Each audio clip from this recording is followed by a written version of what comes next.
Betsy Sprayberry and Christina Doherty here on the Wildly Seen, Totally Loved podcast, where believing in a real God and believing in yourself collide. We can't wait to connect women all over the big country to real women of faith. Y'all come join us.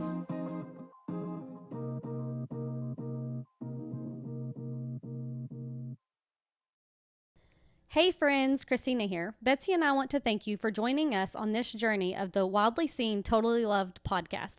Before we get started today, we just wanted to remind everyone that this ministry is supported by listeners like you. Would you be interested in partnering with us today? Wildly Seen, Totally Loved is offering sponsorship packages that will promote your business on our show and are also accepting donations. If you would like more information on sponsorships, please send us an email to wstlpod@gmail.com. Find our donation link and email address in the show notes below. Thanks again for listening, and we hope you enjoy this conversation just as much as we did. We are here on Wildly Seen, Totally Loved. We have a great guest today, Megan Boyd. I'm going to let Megan introduce herself. She is a woman of many trades. So Megan, tell us about yourself. Thanks, Betsy. I am an 8th grade English teacher. I've been married to my middle school sweetheart for 16 years, That's 17, cool. 16 years. I have 2 kids. Jay is 11 and in all the sports, so we are very busy with him. Natalie is 9 and is also, she's my one who was never into sports as a little one and is now kind of getting into it, which has been really fun to watch her change and grow. So I'm a mama and a wife and a teacher, and between those 3 things, there's not a whole lot of extra. You also have Barn 89, right? I do. Tell us about that. What is that? It is funny. So we own an event venue. It's called Barn 89. We bought our house in Abilene almost 4 years ago. It'll be 4 years ago this summer. And we wanted some land, and we wanted some land that we could partition off for my parents to build next door to us, which was really hard to find. But we found this piece of land on way far south side Abilene, and at the back of the property came this whole like horse arena, big stables, big indoor riding arena. And when the Lord made it really clear that this is where we were going to be, I was like, Lord, this is funny because we are not horse people. And so we moved in and we used it for a couple of we rented it out for a while and used it, and it was sitting vacant. And so my husband and I started praying about what to do. And when the Lord was like, a wedding venue, I said, no, that is silly. Like, I don't know anything about the wedding industry. I have no desire to do that. And honestly, kind of begrudgingly, my husband was like, I know we're supposed to do this. And he started working, and I kind of begrudgingly avoided it for a while. And then I started working on it too. My husband and I ended up doing about 90% of the work of the renovation on our own, which was a lot of work. Yeah, I can imagine. But we've now been in business for almost 2 years. 2 years will be this summer. And y'all, it has been, what's cool is that the Lord knew well before we did that with the way the economy was going, we were going to need the barn. And or the Barn 89, we were going to need the venue. And so it has been a massive blessing to our family. And it has been really fun because of the people that we've gotten to meet. We have gotten to work with the most incredible people because we're real authentic and real country. I think we get a really specific clientele, and we love it. Like, the people that come to the barn are so fun, and getting to be a part of, you know, weddings and stories, and it's been awesome. We've learned a ton, and so it keeps us a little busy, but it's kind of the perfect balance of we're able to manage it kind of on our own time without it being super duper time consuming. How many weddings have y'all had ish? Oh gosh, we've 2 probably now in 2 years had we're probably pushing 50. Wow. Oh, yeah. That's impressive. That's cool. Yeah, that's probably, and we're, you know, I'm looking into, I'm like, okay, how many do we have right now, you know, coming up this spring? And we just did a lot of work over, you know, we just had some time off and got some work done on it because we're about to hit a big wedding season. And but yeah, we're growing, and it's like the perfect amount though. Like, we stay just as busy as we want to be.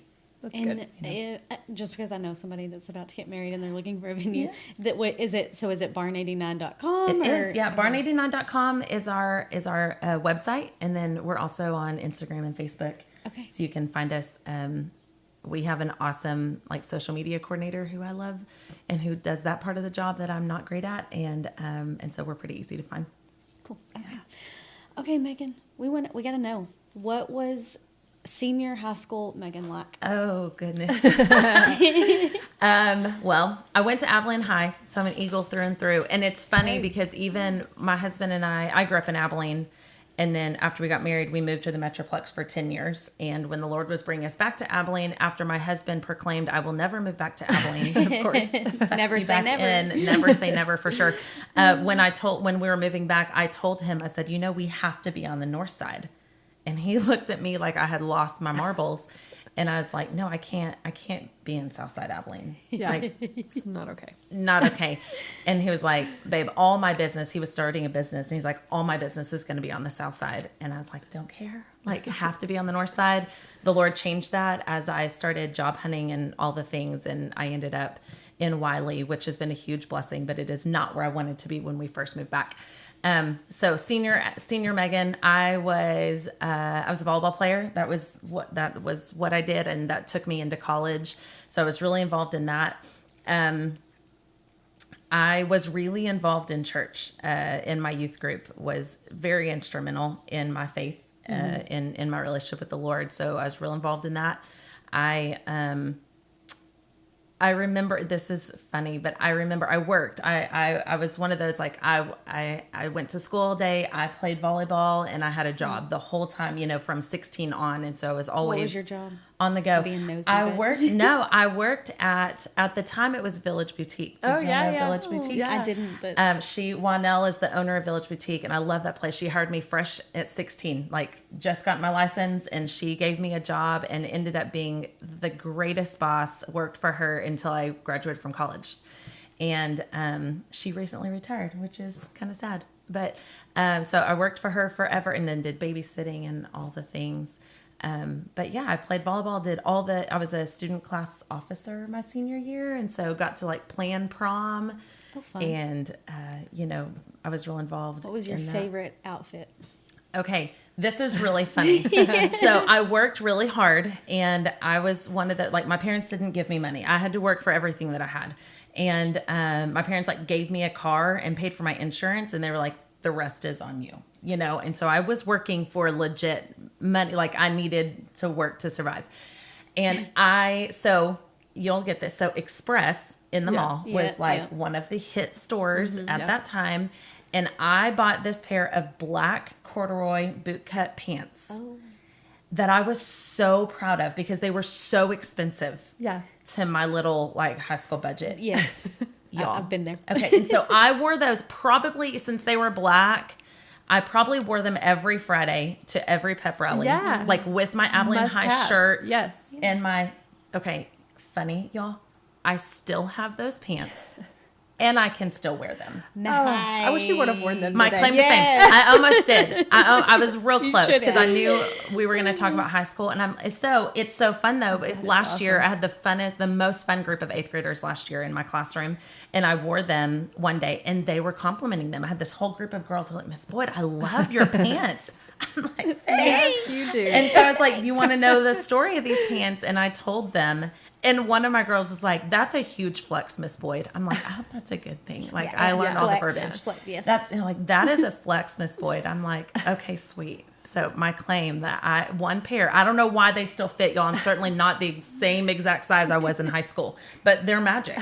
That's Since it. the Lord. They're magic. But y'all, I paid so much for them, I've never been willing to get rid of them. And that's the thing too, is you paid so much for them, they better be magic. They They at better that be. point. Yes. And you they better appreciate be. them because it was your money that 100%. paid for them. I promise if my Yes. parents paid for them, I wouldn't still have them.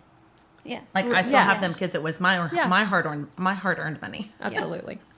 So from there, from high school, you and college, going into playing volleyball and things like that, what really made you want to become a teacher? And how long have you been a teacher? So I've been a teacher. This is my 14th or 15th year. I literally lose track of everything. Like, I think I've been married 16 years, which means I've been teaching 15 years, or it might be a year or two off. I don't remember. I'm about in my 15th year of teaching. I've spent overwhelming majority of that time in middle school. Yeah. My whole life growing up, all the way elementary school, I never remember wanting to be anything else other than a counselor. I do remember there was a point in time I was like, I either want to be a teacher or a counselor.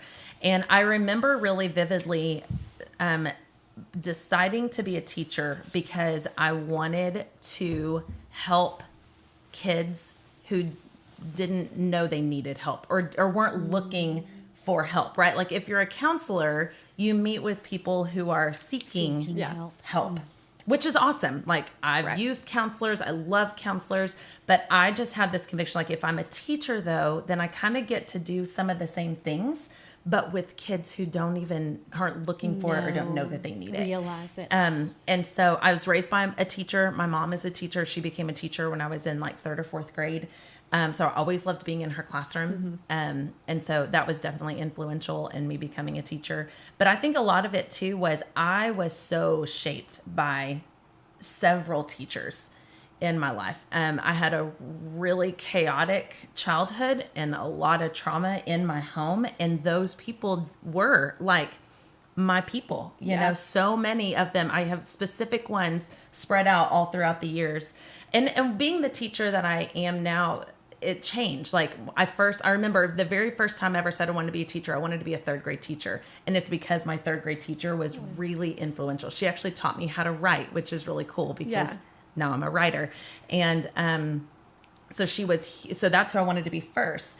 And then as it grew, then I wanted to be a coach. And, you know, I hit middle school and started athletics, and that was like huge in my life. And I had to coach one specific middle school coach that was very influential. And so then I wanted to be a coach. And honestly, I went to college, I wanted to be a varsity volleyball coach. Like, that is what I was going to do. I was going to build a volleyball program. And then when I actually started job hunting, I was looking for high school varsity type positions. And I got offered this middle school position, which is not at all what I was looking for. And I fell in love, though, with this principal who was interviewing me in the Metroplex. I started my career in Coppell. And I just loved her. And so I took a job because I loved her. And it really showed me, like, middle school is where the Lord made me to be. And I did eventually. I went to high school for a very brief period of time and got to coach volleyball. And we actually won state. Oh, that's awesome. The year that I was coaching, which was an incredible experience. And then I went running back to middle school because I also got pregnant with my son while we were in playoffs. Oh, wow. And I have never worked so much in my entire life. Yeah. I mean, all the hours, the demand, the expectation, all of it. I was like, there's no way I can be the mom that I want to be and do that job. Yeah. And so I went running back to middle school, and I've been in middle school ever since. And you don't coach in middle school? I don't coach anymore. I quit coaching 3 years ago. I quit coaching. As soon as I realized I was bitter at a coaching assignment because it forced me to miss something of my kids.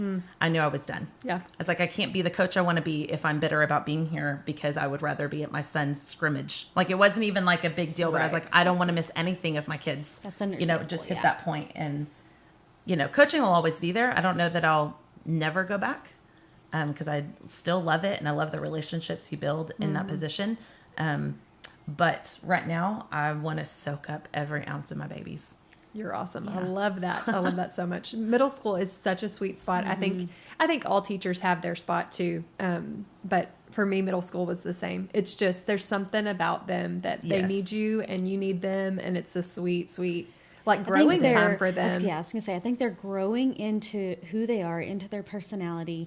There's so much at their feet. Yes. And they're hungry, and they need people who are going to pour into them during that season and lead them in the right directions. I think they're vulnerable in that stage. Yeah, they're vulnerable and cranky and wild and all the things. And I love them. It's interesting when a lot of times when you tell people you're a middle school teacher, overwhelmingly you get a reaction like, oh, God bless you, like I could never do that. But it is funny because I think teachers they have a calling, because if you were to put me in a kindergarten room, oh, heaven forbid. Yes. Like I could not, Right. and God bless them. Yeah. God bless them. Like I can't handle that, and so there are days when I'm like, Lord, why did you put me here?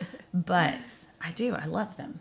I love them. I love those cranky, unpredictable, wild teenagers. I do. Okay, so let's talk wilderness season in this walk of life that we all go through. What has been one of your toughest wilderness seasons that the Lord has met you in, loved you through, and brought you out of?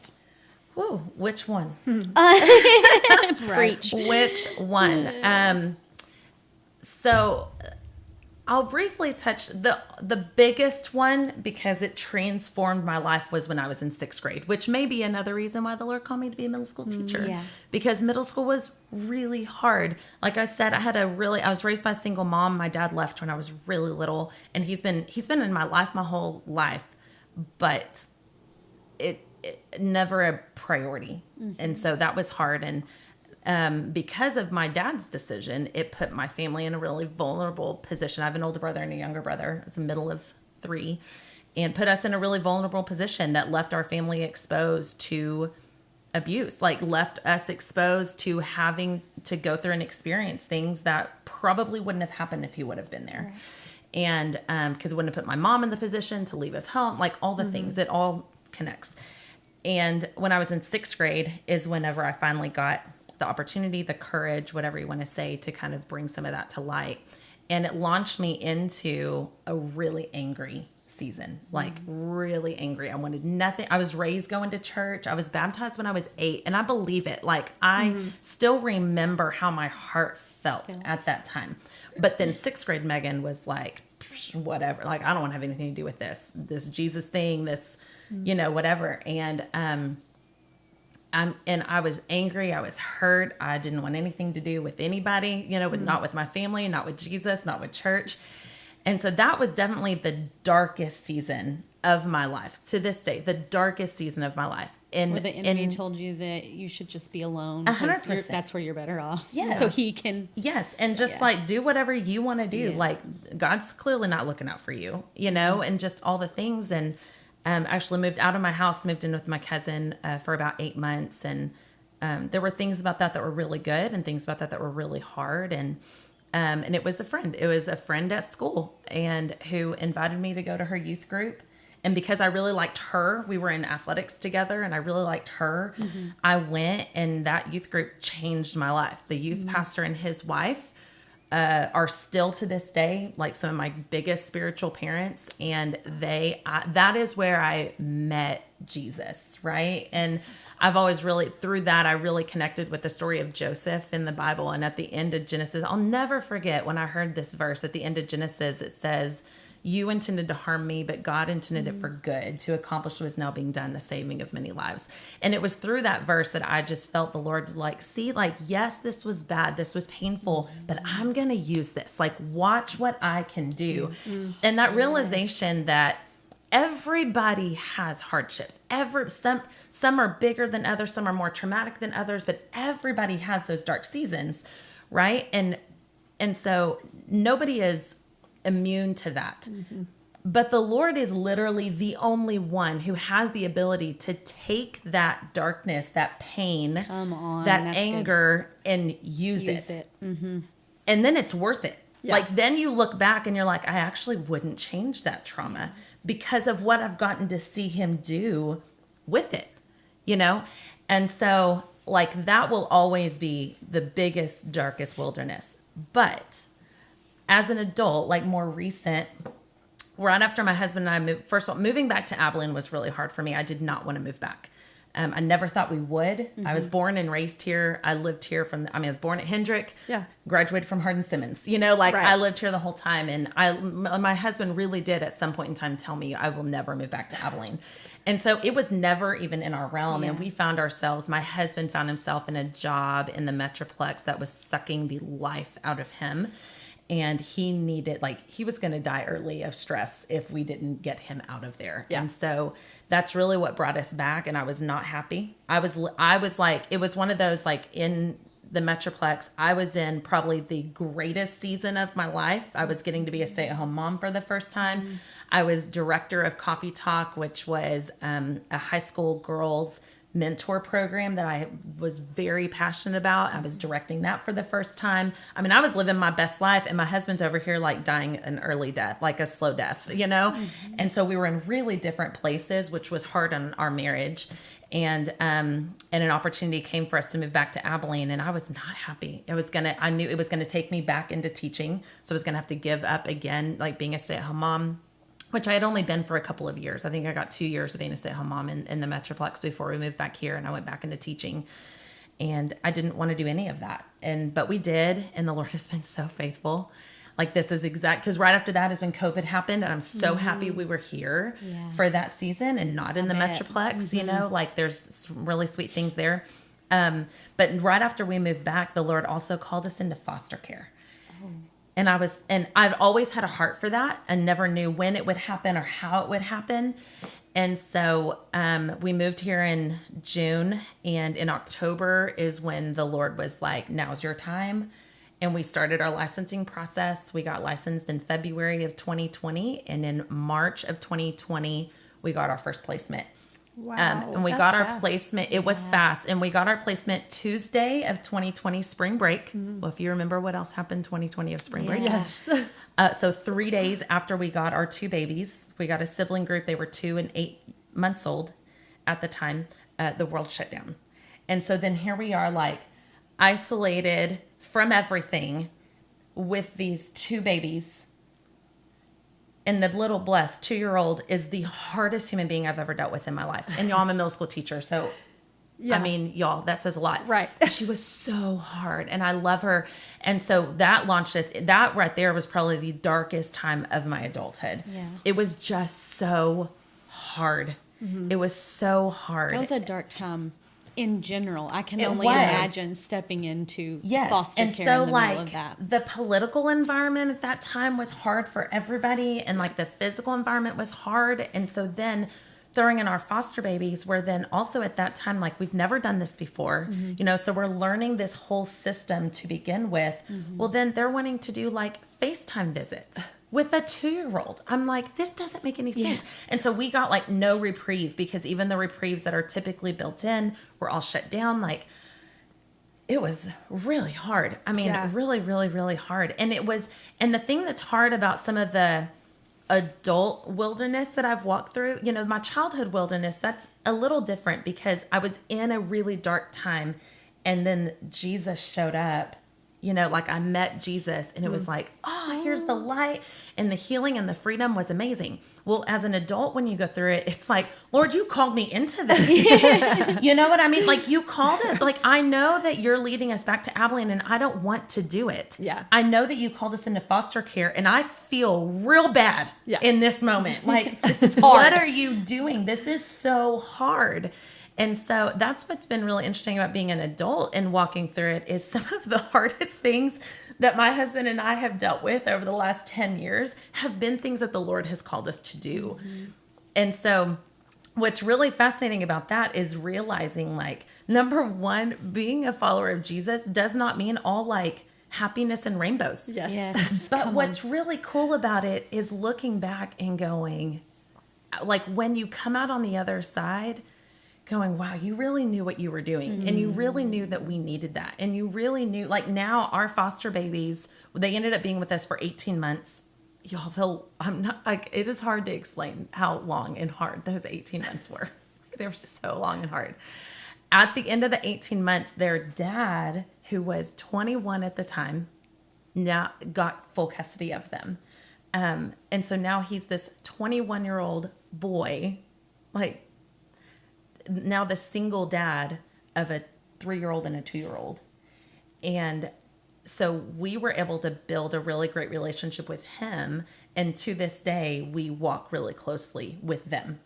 That's cool. And watching his success, which now, especially in hindsight, looking back to what all he's been through and the now almost 3 years that he's had them back, it's like, Lord, you're so good, because of how the system is so jacked up. He would not have been successful without us there. And that's not to toot our horn. It's just because we were there. That's just the like, Lord it's just in general. Like, yes. Yeah. It's like, thank you, Lord, that they are the ones that we got, even though they were so hard, and that the timing was all there, because this dad is now getting to walk in his calling of being a father, and these babies get the best case scenario of being with their parents. Yep. Because of you, because that was really hard, but none of that, they wouldn't be where they are right now if we wouldn't have been in the position that we were in to say yes and walk through that in that season. And so, you see it in hindsight, but it doesn't always make it easy in the midst of it. But Right. full circle. Like, Yes. you're So like, Lord. some of I can already hear what your responses would be out of some of that. What are some of the good things that you see now out of walking through those wilderness seasons? Like some very specific good things that the Lord has, maybe even tools that he's given you through the process of walking that out. I think one of the biggest ones is trusting him. Like when you walk in obedience to what he's calling you to, even like saying yes to foster care for me was not hard. That was really easy. Yes. Saying yes to Barn 89 was really hard for me. Saying yes to moving to Abilene was really hard for me. But it's one of those where it's like, when you say yes, even when it's hard, knowing that that's what the Lord has called you to, because you feel it in your bones. Like, I don't know how else to, and the unity in my husband and I, like, that's always a big one, I think, in marriage. Like, the Lord's not going to call you to disunity with your husband or with your spouse. And That's so good. And so, when we would in unity walk into these seasons, like, and sometimes we're more, one of us is more confident than the other one, but we both knew, like, this is what we're being called to. When you say yes, the more you say yes and you live out that season to get to the other side, and you can see where the Lord was working, and you can see, like, foster care led us to we totally thought we were going to foster to adopt. Like, this is how we're going to we're going to grow our family.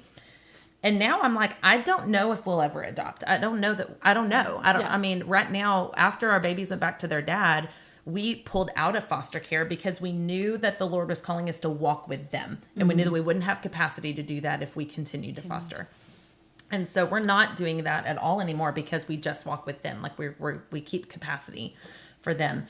And, but the more you say yes and see the full process, the more you realize that the Lord is so trustworthy and he really is for your good. Yes. Like, as you say yes and you walk through it, like, now, again, I didn't want to move back to Abilene, and now I would never move back, and so just seeing his faithfulness to your good, even when it's hard, like, even in those moments when you're like, I can't believe this is what you're asking me to do. I think that's, when I look back, that's probably the number one thing that I've gotten out of so many of those seasons, is it's bolstered my confidence to trust the Lord. So then the next time he's calling me to something, it's so much easier to say yes, even if I don't fully understand it, because I've lived through so many times of the faithfulness of his goodness in my life. I love that. Me too. So this is a little bit of a shift here, but tell us about a normal day in the life of Megan Boyd for just your walk with the Lord, or your daily routines with your kids, or what does that look like for y'all? It depends on the week. Yeah, exactly. So right now, so I'm not a morning person. I never have been, like, ever, until we got a puppy. Like, we have a puppy right now. And I keep laughing because for whatever reason, ever since we got her, which has only been a couple of weeks, maybe a month. We maybe have had her a month now. When you get a puppy, it's kind of like having a baby, and they don't sleep in. And we, our whole family gets up and we all get ready and we leave. My husband is also a teacher.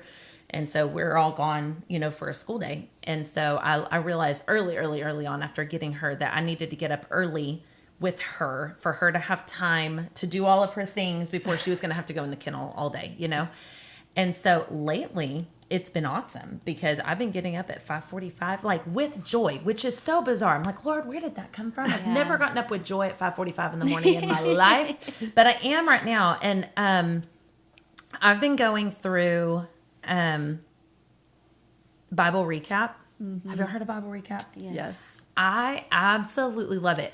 And I would encourage you, look into Bible Recap. It's basically reading, it's a tool to help you read the Bible in a year. Well, y'all, I'm over a year into it, and I'm like 2/3 of the way. No, 1/3 of the way through the book. Like, we move in slow through this, read through the Bible in a year. I mean, it's your year, It's right? my year. It just keeps going.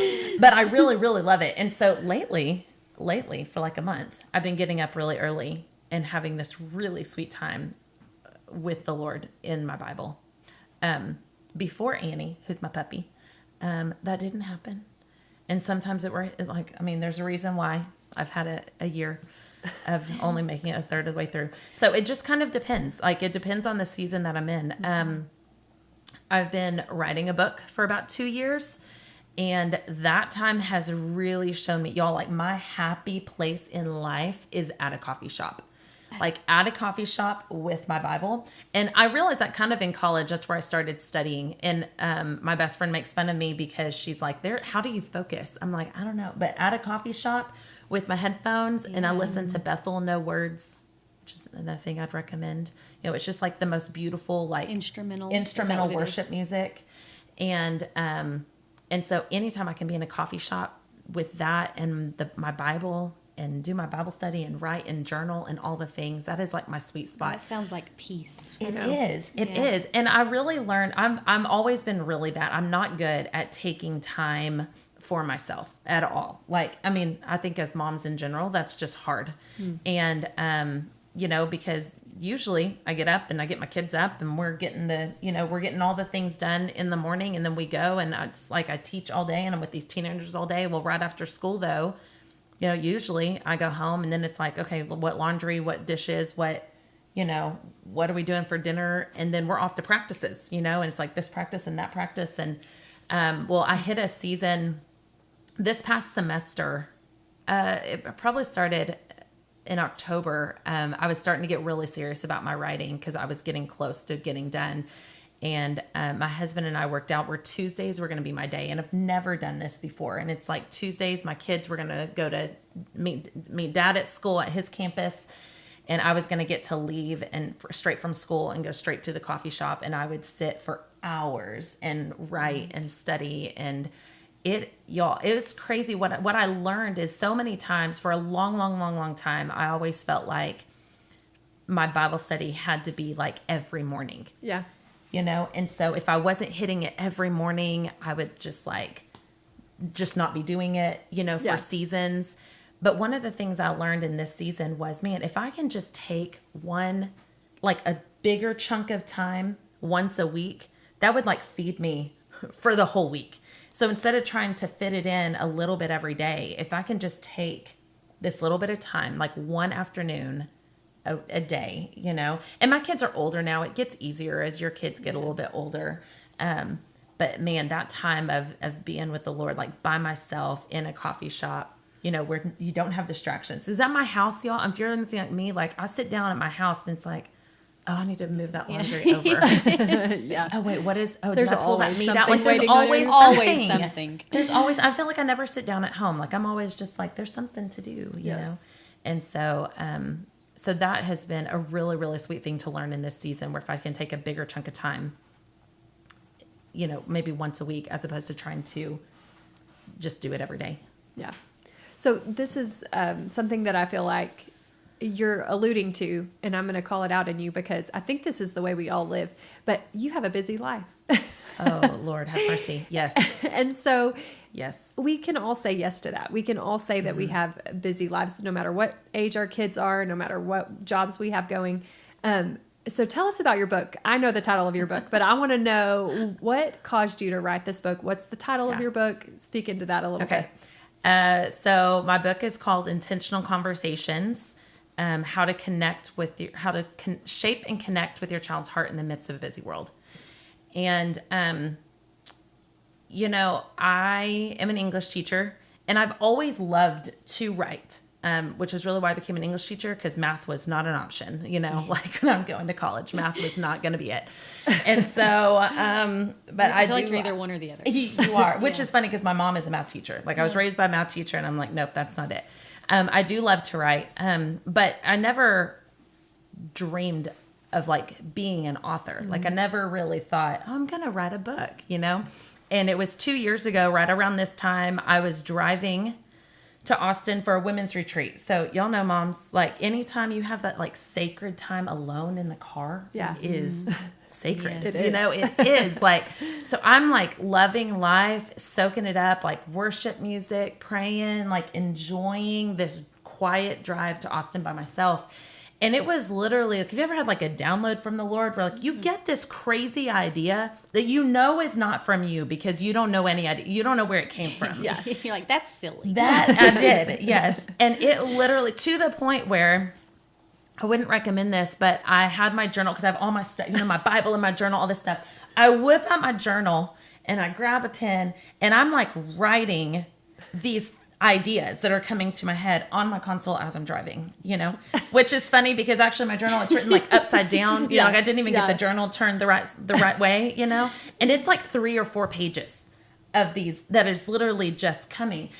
Even the title, like intentional, I think what I actually wrote in my journal was like intentional parenting, which is really the whole basis for it. But so that's where it came from, like where it was like from the Lord. And I was like, it's a book? Like what? I can't write a book. And so I started writing not long after that, just kind of this idea that the Lord had given me. And then I kind of stopped and I didn't do anything for months, 8 months, life got busy. Yeah. And I'm like, this is not like whatever. And then this time last year, I went on another women's retreat and I came home. I'll never forget. I came home and I was feeling stuck. Like, it's like, I just can't quite figure out what the Lord wants me to do, And I remember debriefing with my husband after the women's retreat last year. And he looked at me and he goes, I think the Lord is telling you need to keep writing your book. And he's not going to tell you what else to do until you finish that. You're like, okay, well, thanks. Okay. Thanks for that. I'm going to call somebody else and get there. I know. I'm just like, oh, man, And it very much was clear to me. Like, I was like, oh, man, I think you're right. Like, the Lord was like, I've given you what you're going to do. Yeah. And so until you walk in obedience, I'm not giving you anything else to do. I was like, okay. I love your initial response to that is, I can't write a book. I Yeah. can't, isn't that so what we do? We're like, this 100%. can't be for me, Lord. I Yes. can't do this. Yes. And isn't that what he wants us to do though, is let him do that through us. 100%. And that to me is another thing. I'm like, this has to be from the Lord, which is, I've needed that confidence through the whole thing because it's really vulnerable to write something and then like tell the world, put it out in the world. Yes. I'm like, oh, like, but I have so much confidence that this is from the Lord. Mm-hmm. Like the Lord told me to write this. Yeah. And almost the entire book, probably close to 90 to 95% of the book was written in a coffee shop. And, I'm telling you, like, that is where I meet the Lord. my youth pastor growing up, he used to talk about how, that's when he goes fishing, that's his time with the Lord. Like, he's like, it's on a boat in a lake when I meet the Lord, and thinking like, that's kind of funny. Is that just your excuse to go fishing? Like, but now I get it because that's what a coffee shop is for me. And so, and even just like reading back over it, like I was doing my final revisions last week before I was sending it to the publisher. And I was like I literally read some of them and was able to say, like, that is so good. Yeah. But it's so good because it's not me. I'm That's like, it. Yes. Wow, Lord, like what you have to say cool. here, like that is so good. And, but y'all, it's vulnerable. It's really vulnerable. So the basis of the book, and it's been really cool too, because the foundation for where it all came from is a combination of being a mom, trying so hard, like I said, my childhood was really chaotic and hard. And so I've, and like everybody in my family is divorced. Like everybody, my grandparents were divorced, my parents are divorced, like everybody's divorced. And so walking into marriage and knowing that my husband and I together wanted to do something different than what I knew. Generational sin breakers. Really hard to do because your default is what you know. Yep. And so to be able to recognize when you're defaulting and then intentionally press into doing something different is a constant challenge. Yes. And so, yes, it is. And so I feel like that's what my entire, my marriage has for sure been that way. Like my husband and I constantly just battling for our marriage, like making sure that we're in a good place. But then becoming a parent, and that opens up a whole nother thing. Yeah. Like, how do I love my mom. I had an amazing mom. And she did the absolute best she could with what she was given, but I don't want to be her. Like, I want to do things different. And that's so hard to know how to do. And so a combination of that combined with fostering, in my experience with my foster babies, but then even more so probably the experience with their dad, and watching this 21-year-old young man try to figure out how to be a dad when his life experiences that led him up to that did absolutely nothing to equip him to be a good dad. But he has such a massive heart's desire to be a good dad. And then we've also had, that was our first time to foster care. But before this, we've actually had 2 different seasons of having 2 different teenage boys live with us. And both of them came through. The first one was he was one of my students who came to live with us. And the other one was one of Jason's athletes, because my husband's a teacher, has been a teacher and a coach. And it was one of his athletes that came to live with us. And so having these 2 different experiences of having these teenage boys live with us in kind of these unofficial foster situations kind of thing. And then being a middle school teacher, it's like all of these experiences combined just made me realize like how intentional adults, especially parents, have to be with shaping their children's hearts. And there are so many things that I took for granted that you would think are that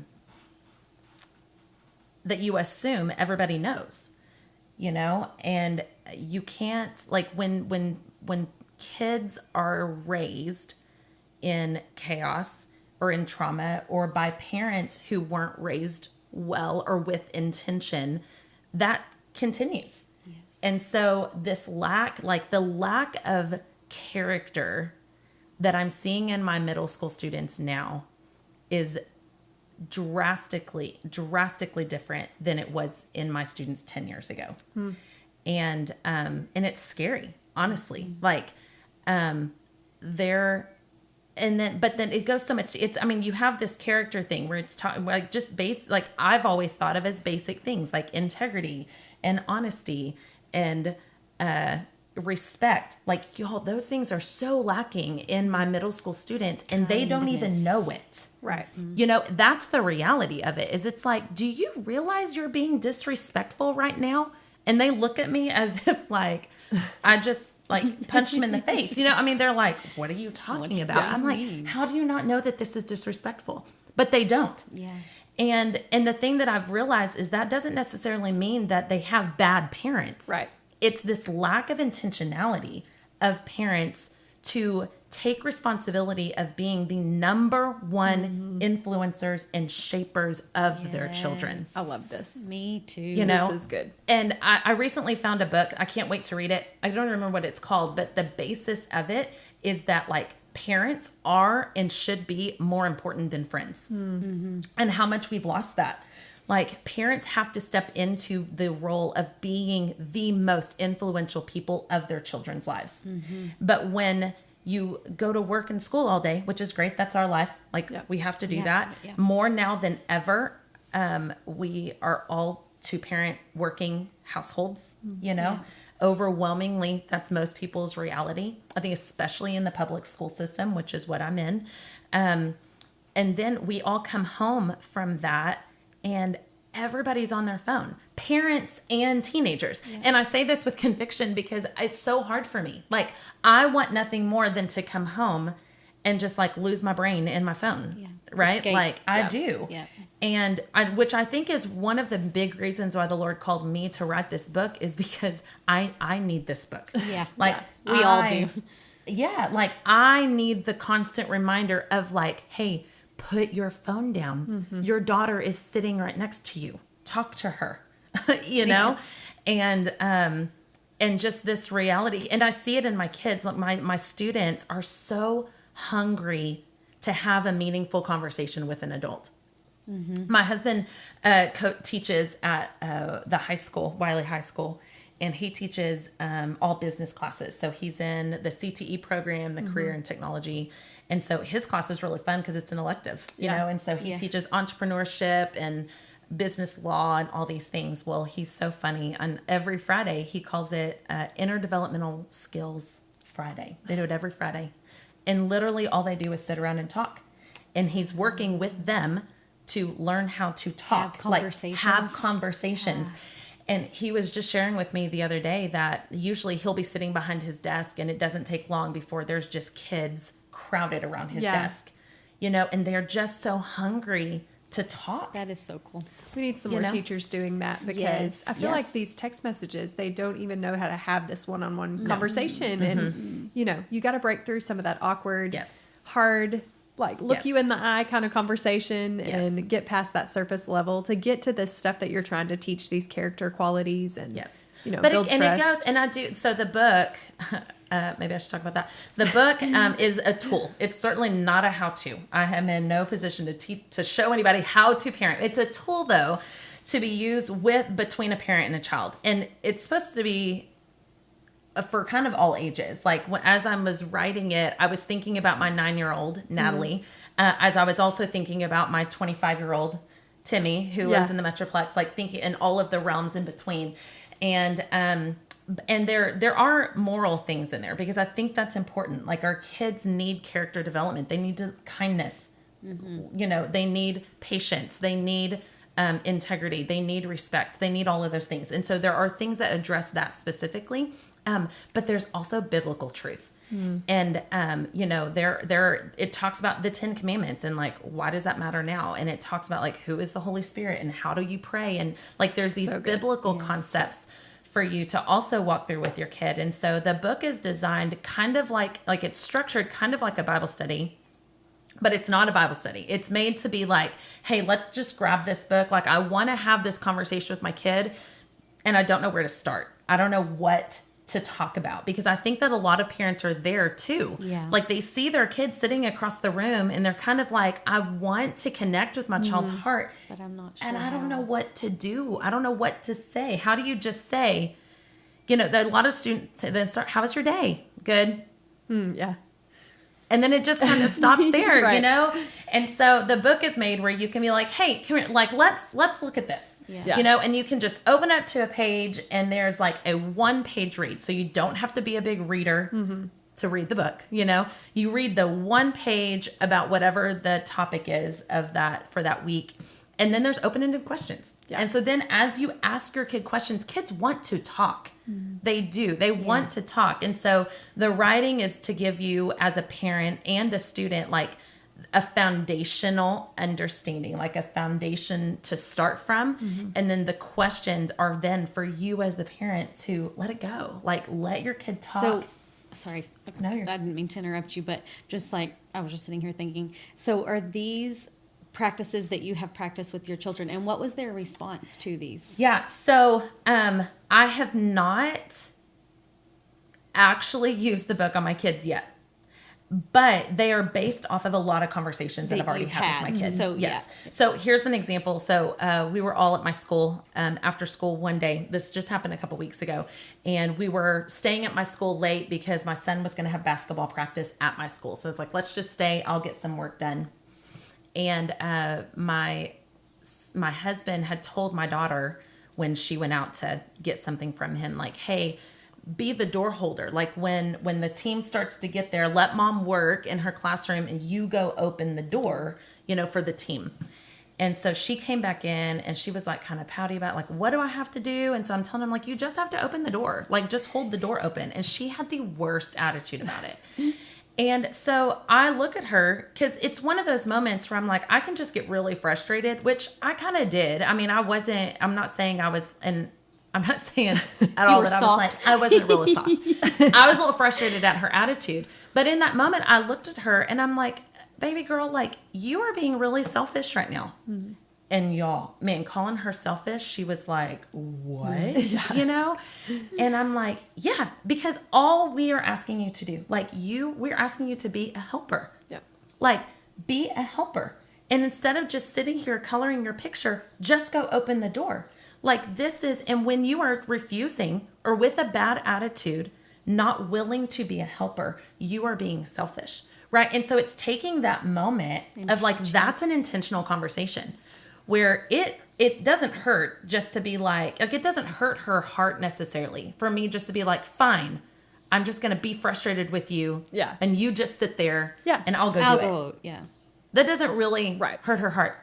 Me looking at her and calling out her sin. Yeah, for sure. The sin that it is. Yeah. Of like, you are being selfish. That hurt her heart. Yeah. And it's like, good. Your heart, because that's shaping her heart, right? Yep. That's carving off that rough edge. Yep. Because I know that she has a beautiful heart. And I know that the Lord made her to have a beautiful heart. Mm-hmm. So when the tears came, and then I can hug her and go, listen, the Lord gave you a beautiful heart. Yeah. He did not give you a selfish heart. So when you're not willing just to be a helper for the smallest act, like you're not acting in the heart that the Lord gave you. So then when she went and opened the door, she come back like a servant's heart of what's funny, well, and here's what's cool. So then I was like, and you won't have your technology for the weekend, which my kids only get technology on the weekend, which parents, I would highly recommend that. Yeah. My kids only get technology on the weekend, and so it's a really big deal. And so I was like, and no technology for this weekend was one of the consequences of her bad attitude. And so then later she came back and she goes, can I have another try? And I said, sure. Do you want to go open the door? And she's like, yeah. I'm like, okay.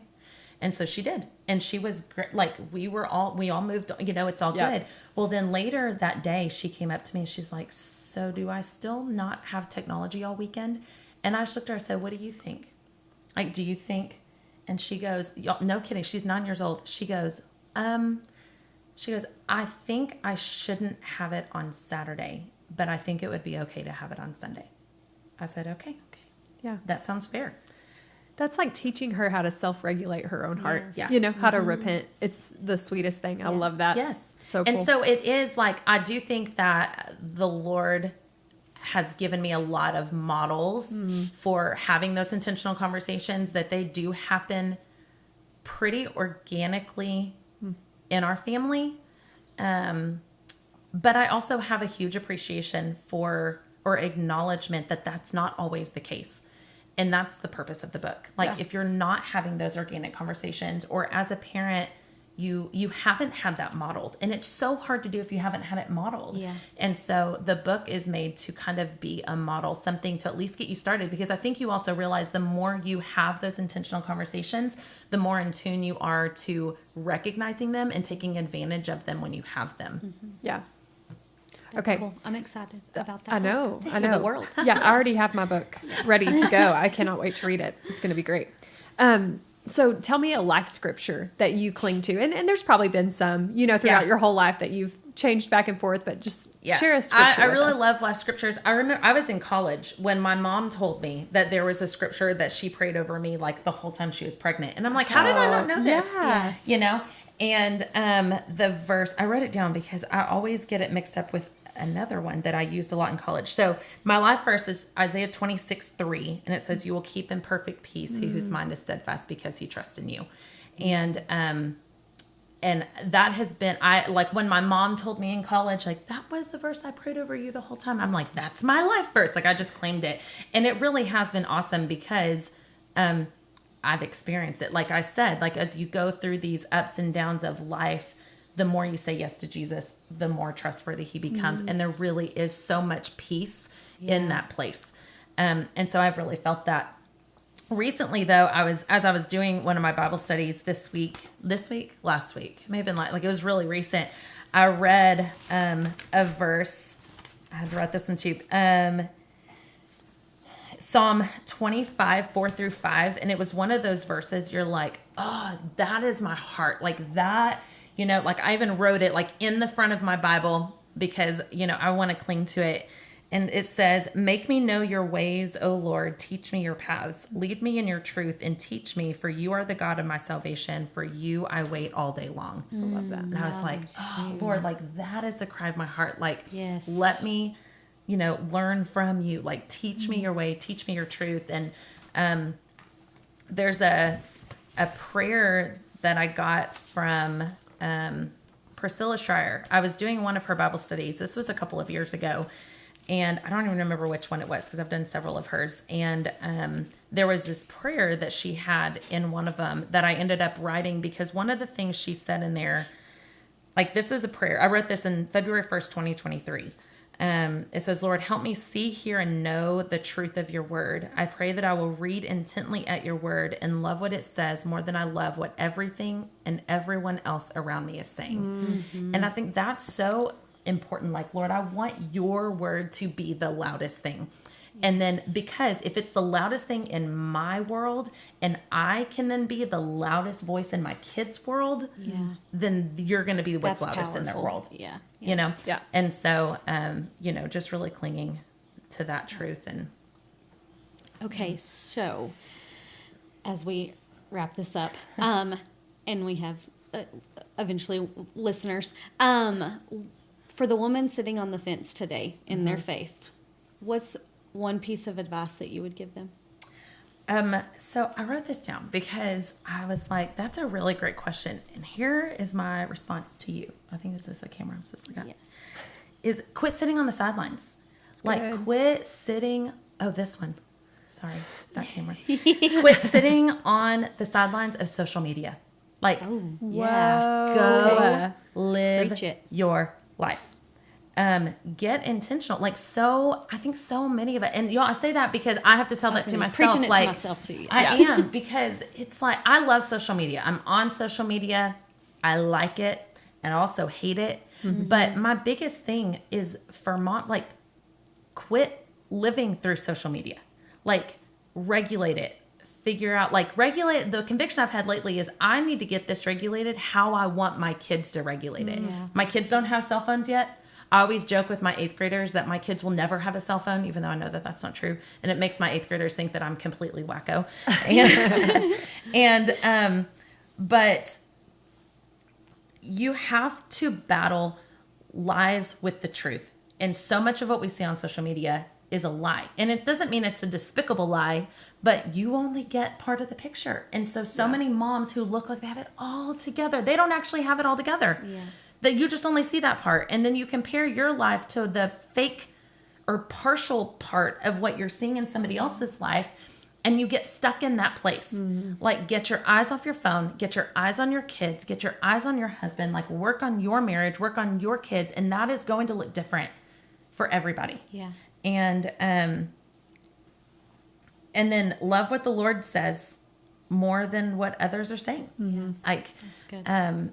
And so just managing your time to where your priorities are actually matching your heart, because I know that nobody would say that they value social media more than they value their children or more than they value their marriage. But I do think that so many of us struggle with that balance. Mm-hmm. And our kids are seeing that. Yeah. Like, my kids have seen me be on my phone, waste so much more time on my phone than I wish that they had already. We just had a sermon on time management, and it really stepped on my toes about social media. And it's subconsciously, is that what it is? Like, you just go there, and then I catch myself like 30 minutes later, like, what am I doing? This is ridiculous. Get off. Yeah.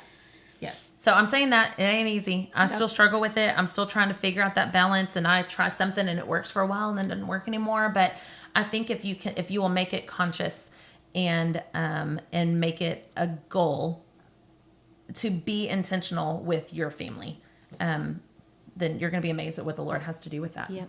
Megan, listen, I I mean, I don't know. The conversation we've had today is just packed full of wisdom, and I'm just sitting here soaking it in. So thank you for being here. Thank you for sharing a glimpse into your life. And I know it's busy, but man, the Lord is moving and doing cool things through you and your family. So thank you for being an example for us. Thank you. And we're just pumped to have you. Thank you for having me. Like, this is so fun. It is so fun. We can do it again next week if you want to. No, this is so fun. And the Lord is good. And, you know, I just, as a mom, as a wife, you know, just press into what he has, because it's better than what you can plan for yourself. Absolutely. Oh, come on. That's good. Yeah. Christina, you want to close us out in prayer? I can. All right. Oh, God, we thank you for this conversation. We thank you for just the glory that Megan's life brings to your kingdom, Lord. Lord, we just pray for the listeners, God, that they would see you through her story. Lord, that they Lord, that this book would bring light into families, God, that it would bring conversation starters, God, that there would just be just a switch in families to be intentional about relationships with one another, and the power that parenting has for the kids in your kingdom, God. We again just thank you for this time. We thank you for this conversation, Lord, and we just pray that you do what only you can do through it, God. We ask these things today in Jesus' name. Amen.